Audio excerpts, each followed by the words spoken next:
Hi everyone, today I wanted to talk about a topic that I think a lot of beginners struggle with when they're first starting out with gouache, and that is water to paint ratio.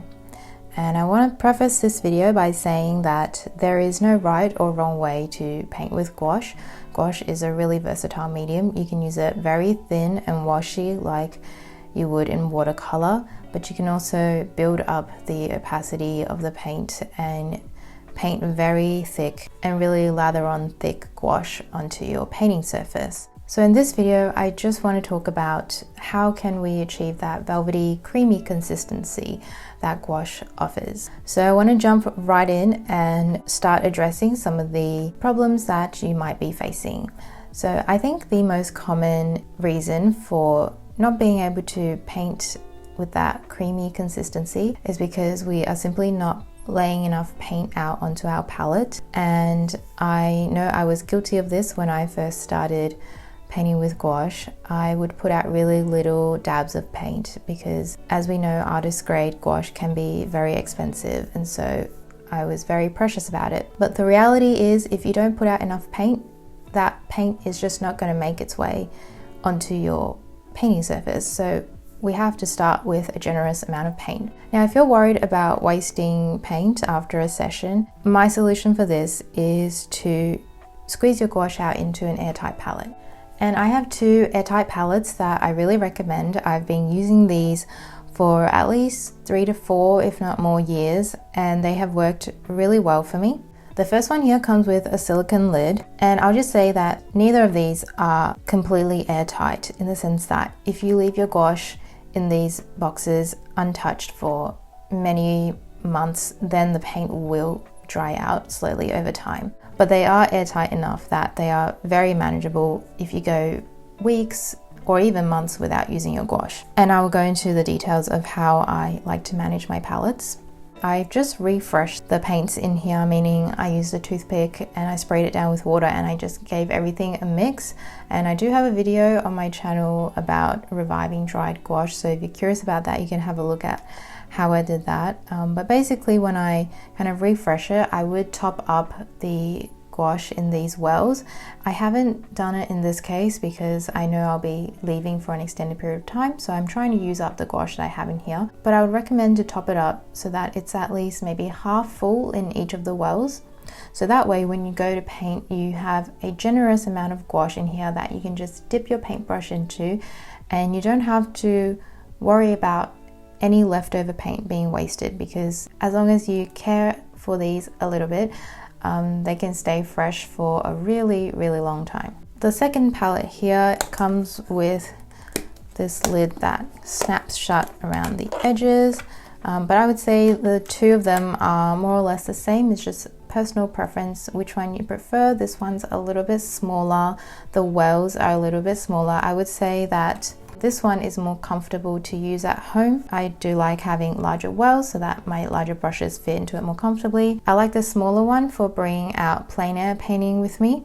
It's just a little bit more compact and makes it easier to carry around. I think what stops a lot of people from using these airtight palettes is they are worried about mold growth, and I have run into this problem before, and I found that the solution that works really well for me is using the Himi mildew spray. I use it very sparingly, but I find it's very effective, and it basically solves the problem for me of ever having to deal with any mold growth. So how I use it is, after I squeeze out fresh paint, or if I'm topping up any of the wells, whenever I'm putting new paint in, I will spray it with some of this, and that basically does the trick. I don't spray my palette down with this again until I squeeze fresh paint into it. I just use tap water and mist my paints as needed after every session and while I'm painting. So this really has been the easiest solution for me. I don't know how it would hold up in other climates. I live in Melbourne, Australia, where it's not very humid, but I do experience mold growth from my gouache paints if I don't use this spray. And in terms of managing these palettes, if you know you won't be painting for weeks or months. I have left them for months without painting with it, and I come back after and find that they're more or less okay. Some colors will dry out faster than others, and you might waste some paint if it's very dried out, but you can also revive it to an extent. If you want to manage it better, you can mist it with water just once a week, and I think that will prevent most of the colors from drying out if you're going extended periods without using it. So overall, I would say this is a pretty good solution. One type of palette that I find didn't work for me were these watercolor palettes. I find with gouache, these palettes are just not airtight enough, and unless you're painting with it every day or at least every second day, your gouache will dry on you. I also found it messy to top up and keep the paints clean in these wells, and I find cleanup to be a little bit messier, trying to clean up in these while not getting my gouache wet and contaminated. One thing you may have noticed in these two palettes is that I don't have any white gouache in it, and that's because I like to squeeze out my white gouache fresh every time. The little bit of white that I do have here is just bits of white that I have left over from a painting session that I might scoop up off my palette and put it in here. But I kind of think of this as my well of dirty white paint, where I wouldn't want to reach for it if I wanted a clean white. I would recommend that you buy a large tube of white gouache, because you will go through it much faster than any of the other colors you have. And again, you don't want to be stingy with the amount of gouache you're using, so be prepared to lay out a lot of white for your painting sessions. And the way that I like to lay out my white gouache is I like to lay it out in a long strip. That way when I reach for it with my brush, I have access to clean white gouache. If I had laid it out in a large pool, then once I dug into it, I would have contaminated it. So I find that laying it out in a long strip just means you get access to more clean paint. Another common problem is that maybe you come from a watercolor background, and so you're used to adding water to your paint every time you reach for it. And instead of adding white to lighten your value, you're adding water, because in watercolor you don't use white. So I think the solution here is just to shift away from adding water every time you want to lighten your color, and also to treat gouache as a completely different medium, though it has qualities that overlap with watercolor. If you want it to look different and you want it to look like gouache, then you have to use it differently. So if I were to, for example, add water each time I try to lighten the paint, then what would happen is I would be diluting that ratio, and it gets thinner and thinner. On the other hand, if I wanted to lighten it, I could add some white gouache and not add any more water.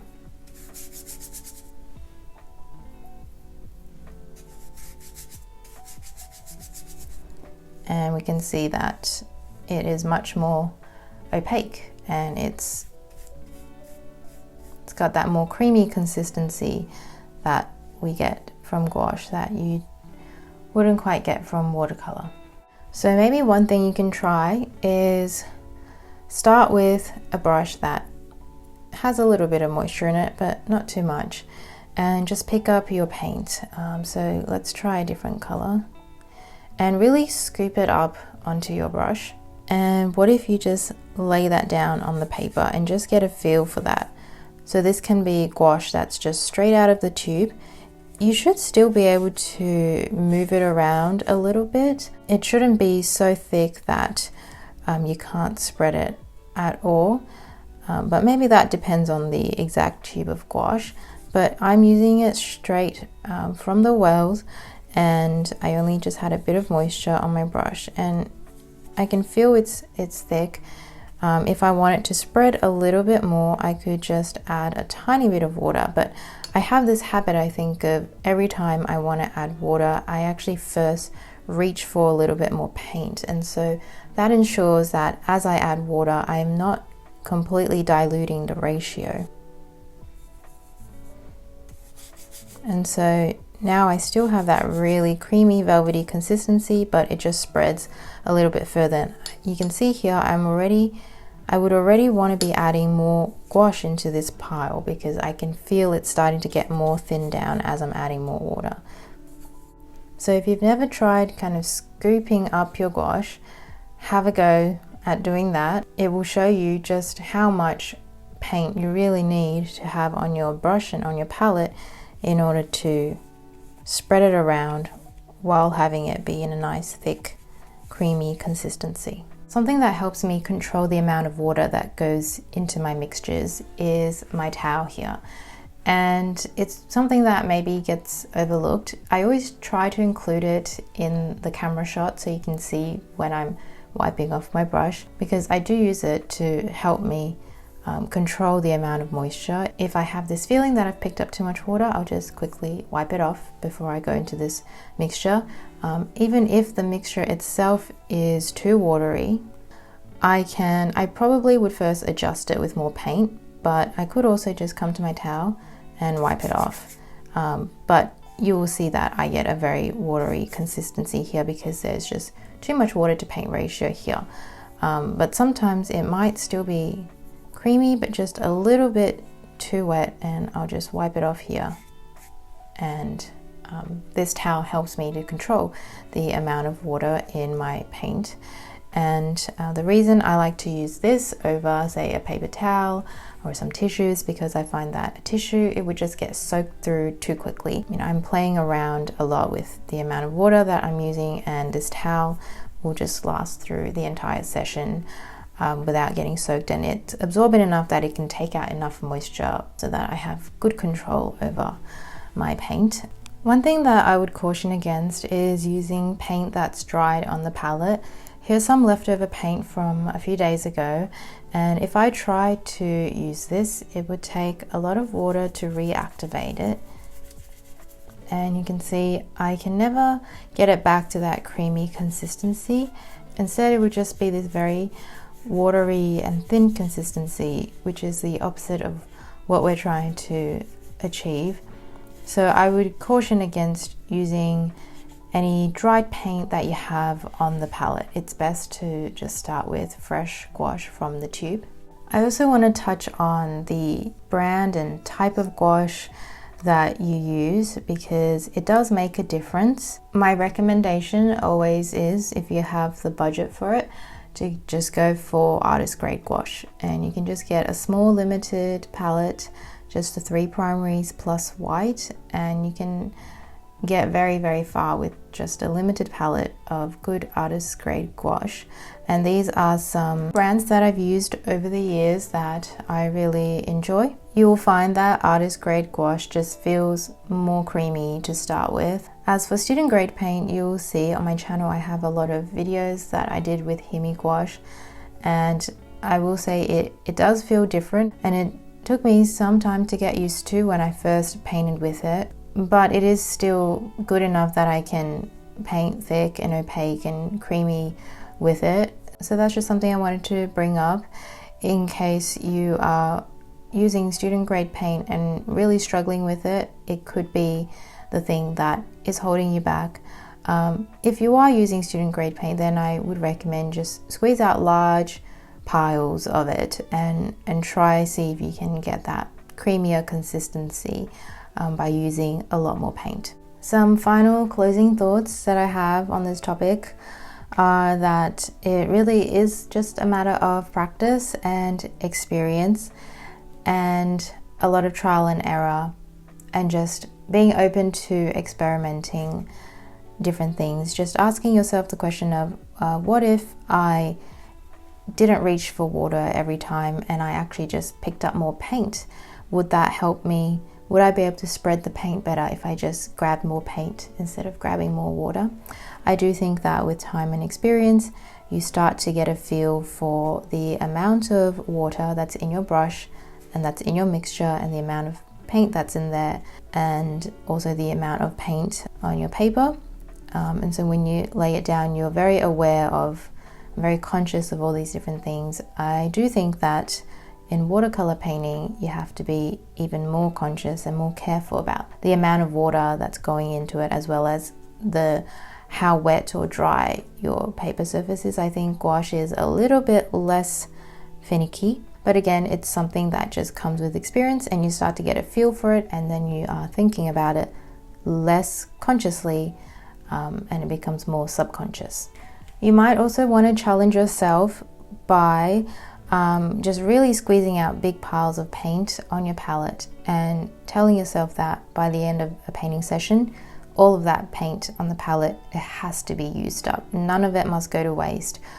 So then you allow yourself to kind of just play around with the paint, and you might have a breakthrough. And I have this feeling of when I'm painting that I'm really just eating through the paint. I laid out a really long strip of white gouache, and I've eaten through more than half of it with just a couple of brush strokes. So give yourself the freedom to really scoop up your paint and to really dig into it, and feel like you're using it up really quickly. And then that will push you to lay out more paint next time, which hopefully will help you paint a little bit thicker and with a more creamy consistency. Let me know if there's anything I missed or anything that you think would be helpful for beginners that might be experiencing this struggle. I hope that some of the advice I offered was useful, and thank you for watching this video. I will hopefully see you in a future video soon.